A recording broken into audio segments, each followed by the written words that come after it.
Hello and welcome to Crossroads of Rockland History. I'm Clare Sheridan from the Historical Society of Rockland County.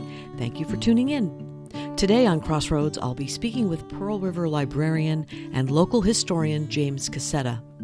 We'll learn about his newly published book, When God Awakens in the Hinterlands, A History of Religious Worship in Pearl River, New York. The book explores Pearl River's spiritual heritage and tells the stories behind the different denominations that have helped shape the Pearl River community.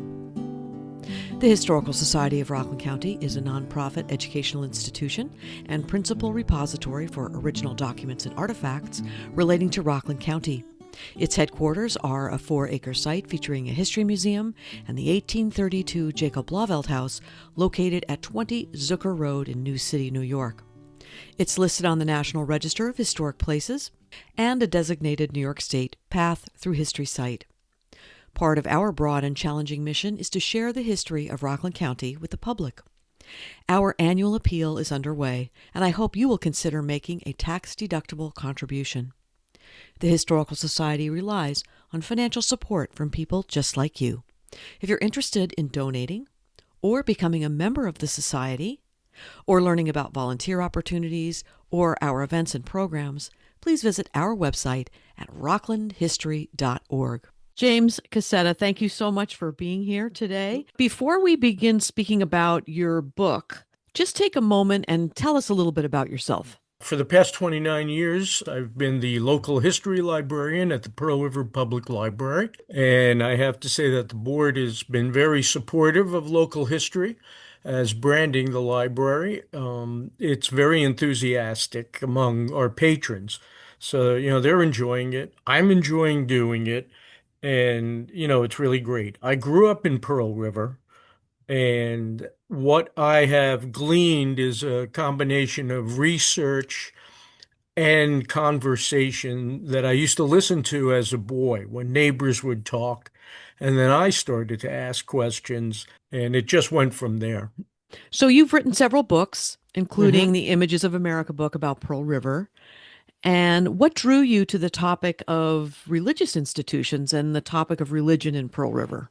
My family were Sicilian Catholics, and they had been here as early as 1905. They owned what is today Aquaterra restaurant. It used to be the Silver Pheasant. Yeah. And when they owned it, it was the Paradise Inn. So it was a roadhouse restaurant tavern. And I had heard stories at Sunday dinners of Ku Klux Klan persecution of Catholics. And it put a little note in the back of my head for a long time. And as I've gone through different subjects, my first book, as you had mentioned, was a general work on Pearl River. And then I started to go into the fire departments, crime and police, the school education, leisure, all of that. And so when my aunt had told us, my parents said our neighborhood in the Bronx was getting very bad. I was 7 years old, and it was. They said, go to Pearl River. They said, my cousins live up there, and that's how we got here. So generally speaking, as you note in the book, faith-based organizations help shape community life. Talk a little bit about that from your perspective. The faith-based organizations, these religions, give people a sense of identity and a micro community within the community at large. In Pearl River, there's been an interfaith movement where I know this year they did a Thanksgiving dinner for those who were in need. And it's very important. It's really, the fact that they're working together. And that's very important given the history. Because prior to World War II, it was contentious between Protestants and Catholics. It also gives people, especially children, a sense of identity.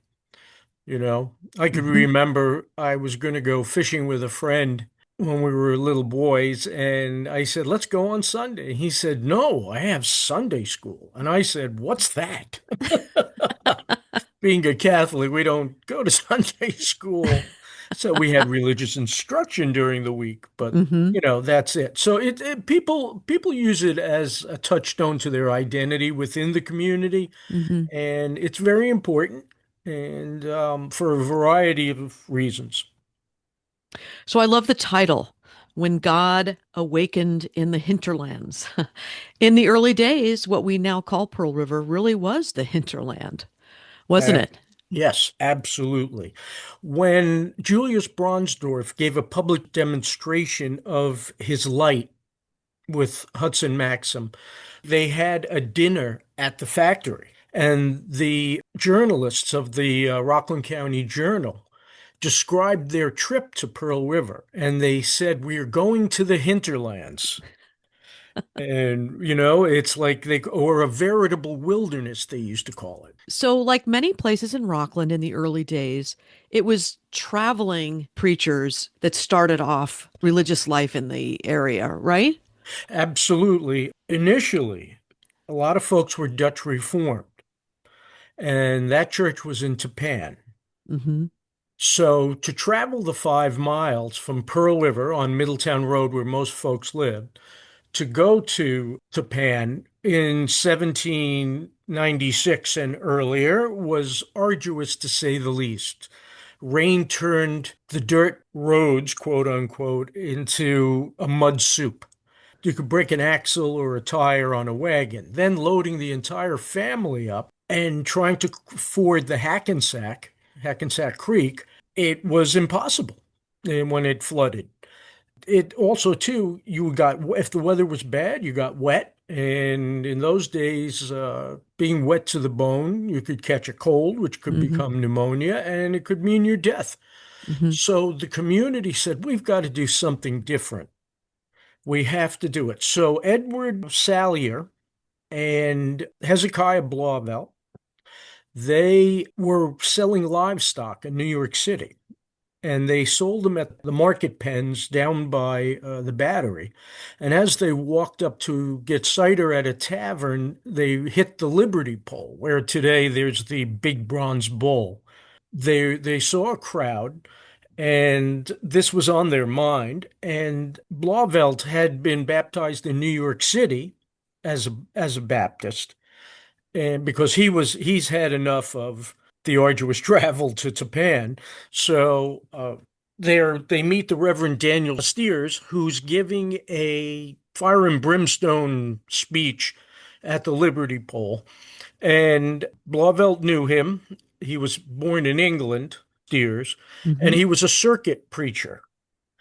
He was based in Staten Island, and the two men, we assume, sat in a tavern and, discussed Pearl River or Middletown at that time, becoming part of the Baptist circuit. Mm. And that's exactly what happened. So he would take a counterclockwise journey on different Sundays out of Staten Island into New Jersey, cross the border, then go to Westchester and back to New York. So he would come about once or twice a month. So they had the agreements and they went home, and a bunch of families, about 12 of them, got together and they started meeting in Blauvelt's home. And that's how the Baptist religion established itself. Did the Baptists end up being the first group to build their own meeting house? Yes, Yeah. exactly. That's exactly right. From Abram Blauvelt for £5 English money and other considerations, which always mystifies me. I don't know what those considerations were in those days, but that term was used up until the 1920s in this state. Hmm. And what happened was they're meeting in the house, and this religion, because of its convenience, starts to spread like wildfire in the area. And after the American Revolution, we're talking that period, people are starting to come back into the Pearl River area because there were many Patriot and Tory skirmishes in the Mm. woods. Sometimes the Tories were accompanied by renegade or straggling Indians, Mohawks, Abenakis. So it was pretty rough around here, and that's evidenced by the Perry Horn home on Elizabeth Street, which has musket bullets in the woodwork. Hmm. And in the 1930s, they tore down a barn that was on Washington Avenue. And when they cut the beams to, make lumber, new lumber out of these large wooden hand-hewn beams, there were stone arrowheads found in them. So there was a lot of violence around here. So everybody started coming back, and the convenience just fit into this whole thing where, well, we're right here on what they called Indian Ridge, Middletown Hmm. Road. It was originally a Native American footpath, and they started to hold service. Now, the dates 1805 to 1815, they're not really sure when that first church was built, but it was built, and in the book, I have a picture of it. It stood there until the early 1900s, even though it had been abandoned in 1920, once again, growth. Hmm. Yeah. And yeah, as the population grew, just like the schools, that is one of the concurrent themes throughout. So in 1820, they built a second church. But this first church is very important because of the doctrine in the Baptist church that all men are created equal. You could not own slaves. Now, before baptism came and really established itself, there were people in Pearl River who owned slaves. You go through the 1790 census, the 1800 census, and, almost every family of the original 32 families had slave labor. They needed it. They Hmm. needed it to clear the land, to do the work, and all that other stuff.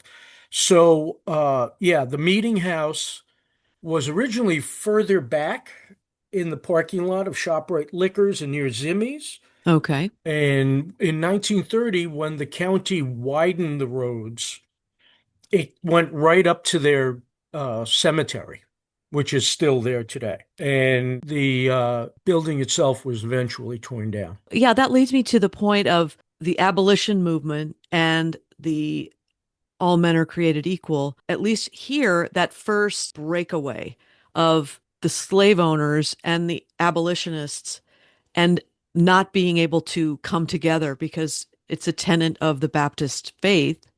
Right. Talk a little bit about how that breakaway took place and what happened after that. First, while I was doing this research and going into the records of the Middletown Baptist Church, I found a contentious membership. These folks they would go to the elders and say, so and so is drunk and beating his wife and children.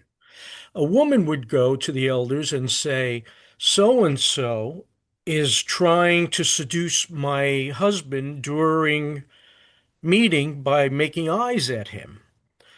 There were fist fights over livestock and property lines after they came out of meeting. It was the only time that they could all get together. So it was all, whatever their grievances were, they were pent up until Sunday after meeting because that was your only free time. So that's the local case in point. On the state level, the Northern Baptist Congress or Council at some point said in the 1840s that if you want to be a Baptist minister in the religion, your family cannot have owned slaves in the past. And that disqualified you from the minister position. This was problematic in an already contentious group membership. When they heard that, it was read out, and they all of a sudden people said, well, there's another weapon to get my enemies, with. So the statement was, if you own slaves, and we can prove it by the 1790 census, you are not a true Baptist or a pure Baptist. Well, the other side took umbrage. The Blauvelt family, Mm-hmm. especially Isaac Blauvelt, John, and those two, they had the farm on Middletown Road. And with all this going on locally, now you have the Dred Scott case, which dragged on for a decade.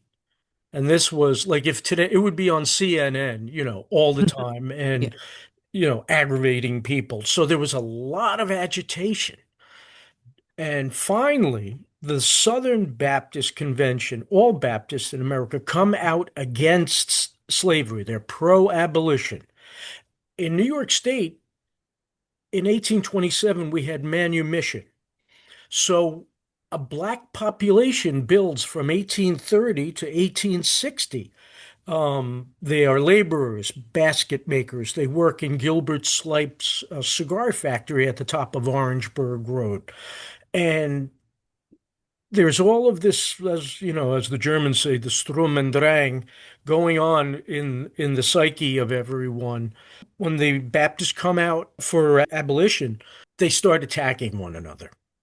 And what you have is part of the group goes to Nanuet, and they are called the seceders. They do not like that name. My mother's friend was a member of the Nanuet Grace Baptist Church, and her and I were talking. She said, "Oh, your mom says," this was in the 70s, 1970s, and she said, "Your mom says you like history." And I said, "Yes," and blah, blah, blah. She says, "Well, you know, I belong to the Grace Baptist Church." I said, "Oh, you're a seceder?" And she paused and she said, "We don't like that term." So they were still prickly about it in not for over 130 years. It's amazing how it gets into their heads and they Hmm. carry it. Amazing. So now what happens is that the Blauvelt family builds a church at the northeast corner of Middletown Road and South Middletown Road and Gilbert Avenue, and they call themselves the Columbia Baptist Church. And the Okay. Cedars go to Nanuet and they form Grace Baptist Church. Now they had all of the records and everything. The Pearl River Church, the Columbia Baptist Church, eventually slowly starts to wither. And within 5 years, Methodism rises in Pearl River because and the Universalists, Hmm. because these now you have refugees, you have Baptist refugees who didn't like the problems. They were just, they wanted just to go and worship and like every political, like the American Revolution, a third is for, a third is against, and a third is neutral. Hmm. Roughly the same thing happened here. So that's really where it all came, the problem came out and with abolition. And through it, I found almost like a covert population of African American folks living cheek to jowl with their brethren.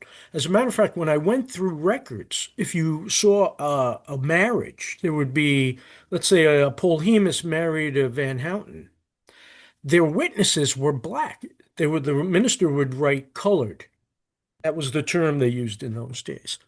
So that was the whole reason for the theology. Bob Knight had said in his book in 73, he said it was for theological reasons. But I know, and I had talked to him before his death, he said, a lot of those folks live in town still. And I didn't want to bring up the whole, especially in the 1960s, early 70s, the whole racial issue. Right. Of That's how course. he Yeah. framed it. And that's how I learned it. Mm. Interesting. So until I found this information. Do the churches have good records and information that you can use to do this research? Some do. Mm. Some do. A lot of it I got online. The internet is a is a wonderful Yeah. thing. Yeah. Because And, Hudson River Valley Heritage and all of those newspapers are a treasure trove. And it gives all kinds of advertisements about picnics and events and services and all that. And now a lot of the churches today are have a really good presence online on their Mhm. websites. So we can't really talk about religion in the early days without speaking about the temperance movement. Yes. Do you want to talk a little bit about that? In Pearl River, the temperance movement didn't seem to have much impact until the Dexters came to town, Ellen and her husband Talbot. A lot of the people who were farmers and tradesmen, it's been said they were drunk from the morning till the evening and to the next morning. They were drunk, but they could carry on everyday life. One, Hmm. because they could burn it up. They Right. burned the alcohol, sweated it out through hard work. But secondly, they were used to it. Even children, there was a type of watered down cider, hard cider, that they drank, and it was just part of everyday life. The recreation on Sundays was at Bogart's Tavern, where CVS is today, and people went there and they drank. On Hmm. holidays, there was wrestling matches, there were gossip and all that kind of stuff. So, it's no different than a lot of American towns at that time. Hmm. So it's really not such a big deal until the Dexters come to town. They were very philanthropic, magnanimous people. They built something called the Unique Club. They were Christian temperance folks, and when you were employed in the factory, you could not be drunk in the factory. When he built a Unique Club, and there was a baseball diamond and all kinds of activities, which all of a sudden, wow, there's something to do in town. If you showed up there with alcohol, you were fired. Done. He was the man. He was paying for everything. He provided employment. He was paternalistic, but you better listen to what he said. I mean, he Mm. wasn't a stern man. He was a very nice, quiet man. And he was never the president of the company. He was the superintendent. He walked around with overalls and had wrenches and screwdrivers in his pocket. So he was low key as a leader, but well respected in the community. So you did not drink at any Dexter function.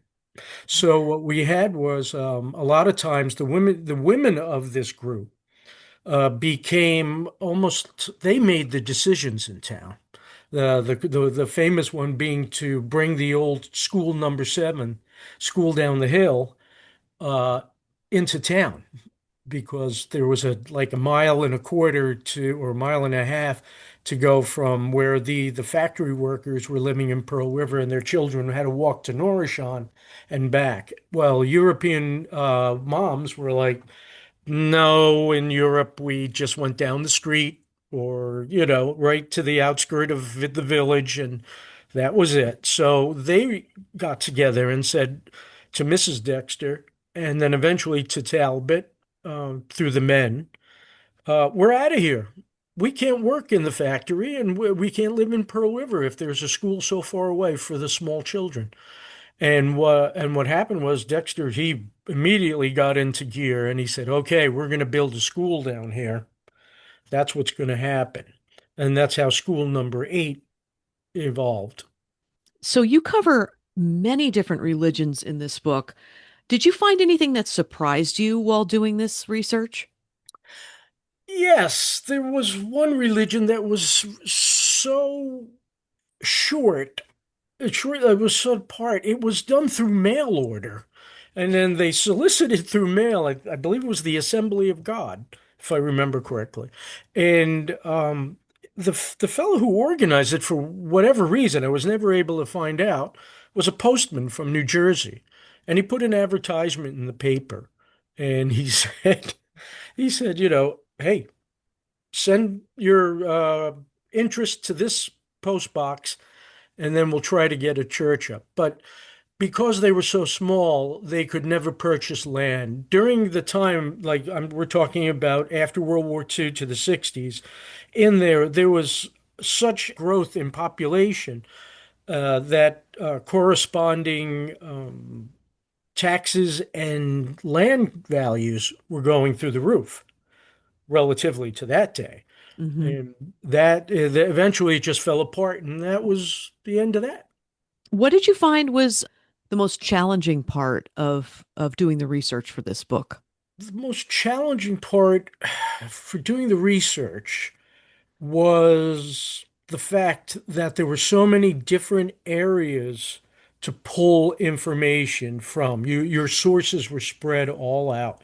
The Baptist church records of the Grace Baptist Church. Then, and I had called them, and they said, "Oh, it's all online." So that was good. Uh, Raking through the census, through U.S. Census, going through and trying to get a rough number of how many people there were in town at different times. And again, with that discovery, how many African American brethren were in town, and it comes close to between 8 and 9% of the population. Of course, we're talking about a small population. If we're, Hmm. if it's 300 to 500 people, it's a lot. That was the most difficult task. But I do have to say, for this book, there there was so much information online that it went easier than some of my others with Mm. research, as far as research went. So one thing I wanted to ask about is sort of a very odd thing was these fundraisers that the religious groups did around a Tom Thumb wedding. Can you talk a little bit about what the Tom Thumb weddings were? I got that picture from Mary Kennedy, and other Methodists identify it. The Methodists at this time, and all the religions, were in competition, especially with the Catholics. Now, that's a whole theme within itself. Right. Yes. And originally the Methodists started the Epworth League, which was a Okay. youth league. And so they wanted to get them as young as they could. What time frame is this? Time frame would be a post-Civil War on Okay. a national level. Okay. Here from the 1870s to 1900 on a local level. By 1893, you have the Catholics on Ridge Street. And then they go to the parish of St. Agnes on South Main Street. And Protestants see this as threatening because there was always a fear of counter-reformation in America. This is where it all comes from. Hmm. So, what the Methodists did, they said, well, we're getting them in their teen years. Even younger would be, I don't know what the actual conversation was in the Methodist Church in Pearl River, but Thomas Rhodes, who ran a cloth mill over by Blue Hills Road North, and he had they called it the Cinderella Mill, some people. But it Okay. was an old mill and it had burned down in the late 1890s, so it's not there anymore. But he was very instrumental in pushing these programs. So when I saw the picture, I said, "What's this?" to Mary Kennedy, and she said, "Oh, that's a Tom Thumb wedding." She was kind of dismissive about it. And I said, "Well, what was it all about?" And she said, "Well, they wanted to get the kids used to the sacrament of marriage, what you do, how you, again, I don't know what the conceptual impetus was to start this, but Mary seemed that there was almost like she said that almost that I would think it was weird, it's like a cult. So I let it go. She was extremely helpful to me, a wonderful woman. And I just thought I had to put it in because wow, nobody does this kind of stuff. And it also may be competition with the Catholics, who in communion, the girls dress as the brides of Christ and are in wedding type of dresses. The old saying in Pearl River, when Sarah Servin sold her hilltop piece of property to the Catholics, they said they've built a church on the hill, and now the Catholics are going to look down their noses at the Protestants on Sunday morning. And this tended to inflame things like that. But, a lot of the anger came in the 1920s. Dr. Henry Space from Binghamton, which was the headquarters of Ku Klux Klan administration in New York State. They printed the handbills. They came for speeches. Um, he said that they had a rally on Middletown Road where 7-Eleven is, and that was an old abandoned estate of Mr. J.E.A. Moore. He had died decades before. And what would happen is they would all get in there, and there was a large field. They turned the lights on of their cars. The cars would be on the perimeter, and they would have three crosses. They burned the crosses, they gave speeches, sang religious songs, sang patriotic songs, and then Dr. Space spoke, and he would tell them that uh, the vigilantes or the Protestant vigilantes had cleaned up Sicilian drugs dealers in Binghamton, New York. And if you have a population, which they did, of Sicilians, if they start that kind of thing here, you've got to stamp it out immediately. You had these folks that were frightened. They had never seen more than 50 square miles, like Thornton Wilder writes in Howard Town. Mm-hmm. And they've never seen more than that in their lifetimes, unless and we only had 6 or 8 Civil War veterans. So people were a bit unsophisticated and frightened. And, you have to look at it from their point. I don't blame them. And I think I can say that unconscionably because my relatives were the ones they were persecuting. So yeah, that's where that all comes from. That's interesting. Yeah. That makes sense about wanting to include the children in a way that would make them feel like, they were special. Mhm. Will you be doing more of those in-person presentations around this Ye- book? Yes, I'll Okay. be doing the Zoom programs. I'll be doing interviews if you wish, and I will be doing live programs. Okay. Yeah. And what's the best way for people to find out about that? Go to the Pearl River Public Library website, which is pearlriverlibrary.org. Go to Wonderful. our events calendar, and Okay. there'll be a place to sign up. Oh, wonderful. Okay, great. Well, James Cassetta, thank you so much for being here today. The book is called When God Awakened in the Hinterlands, A History of Religious Worship in Pearl River, New York. And you can get this book on Amazon.com, and definitely visit the Pearl River Library's website to find out when Jim is going to be giving another presentation. So thanks so much for being here.